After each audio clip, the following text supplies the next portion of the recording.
If two persons are destined to be together, there are signs that appear quietly, not loudly. Most people imagine destiny as something dramatic. Fireworks, certainty, immediate happiness. Two people meet, fall in love, and everything suddenly makes sense. But destiny doesn't work like that. Real destiny is subtle. It doesn't announce itself. It doesn't rush. And it rarely feels comfortable at first. In fact, when two people are truly meant to be together, destiny often creates confusion before clarity, distance before closeness, and growth before union. And there are three signs that always appear when a connection is destined. Not signs you see with your eyes, signs you feel in your life. Welcome to Never Give Up. If you've ever felt deeply connected to someone and didn't understand why things felt intense, complicated, or unfinished, this video is for you. Let's begin. Sign 1. The connection disrupts your comfort. The first sign is not peace. It's disruption. When two destined people meet, the connection doesn't simply soothe you. It awakens you. You feel exposed, seen, uncomfortable in ways you can't explain. This person doesn't just like the version of you that you show the world. They touch the parts you've hidden, the fears you avoid, the patterns you repeat without noticing. That's why destined connections often feel unsettling at first. You may question yourself. You may overthink. You may even pull away.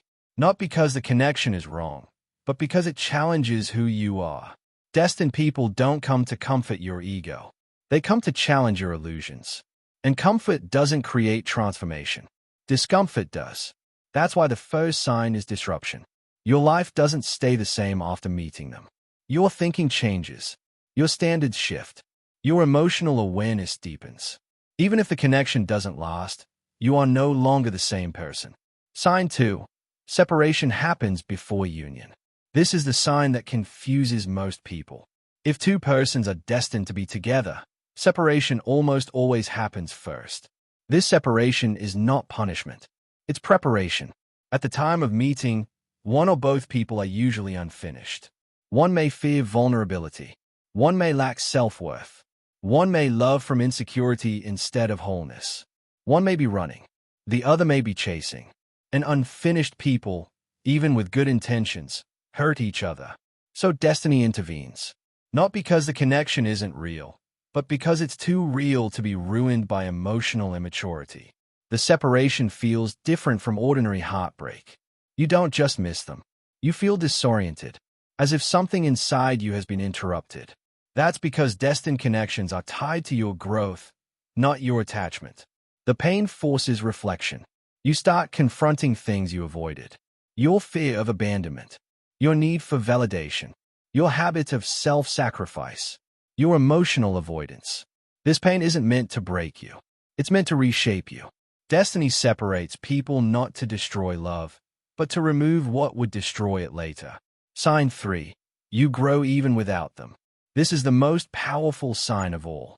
After separation, something strange happens. Even without contact, even without closure, even when logic says you should move on, you change. Not because you're trying to get them back, but because the connection activated something within you. You become more aware, more selective, more emotionally honest. Things you once tolerated feel wrong. Connections that once excited you feel empty. You stop craving attention and start craving depth. And you don't always realize why this is happening. But it started the moment they entered your life. Destined connections don't create obsession. They create reflection. You don't think about them constantly. You think about them during moments of growth, during emotional breakthroughs, during quiet realizations. Not because you're lonely, but because your soul recognizes unfinished lessons. This isn't attachment. This is integration. That's why destined connections cannot be replaced. You can meet new people. You can date again. You can distract yourself. But something feels different. Not because others are less valuable, but because the destined connection awakened evolution, not just chemistry. Destiny operates on growth, not comfort. Here is where destiny changes direction.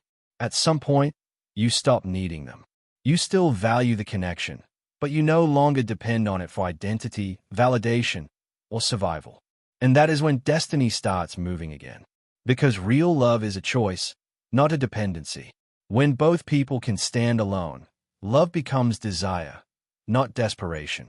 And only then does destiny decide the outcome. If destined people reunite, the connection feels different. There is less anxiety, less fear, less ego, more honesty, more calm, more emotional clarity. No games, no manipulation, no confusion, just recognition again, but deeper. And if they don't reunite, the destiny was still real. This is the truth many people resist. Not all destined connections are meant to last forever. Some are meant to break generational trauma, teach self-respect, awaken emotional depth, redirect your life path. They weren't meant to stay. They were meant to prepare you. And that does not make them meaningless. It makes them sacred. If two persons are destined to be together, these three signs always happen. They disrupt your comfort. They separate you for growth. They change you forever. Destiny doesn't protect comfort. It protects potential. It breaks hearts before it allows souls to break. And whether destiny leads to reunion or redirection, one thing is certain. You never leave unchanged. If you're thinking of someone right now, let this settle. If it's meant, it will return in peace, not anxiety. If it's destined, it will never require self-betrayal, only self-growth. And if it doesn't return, it still guided you toward who you were meant to become. If you found value in this message, don't forget to like, share, and subscribe to never give up. Thank you for being here.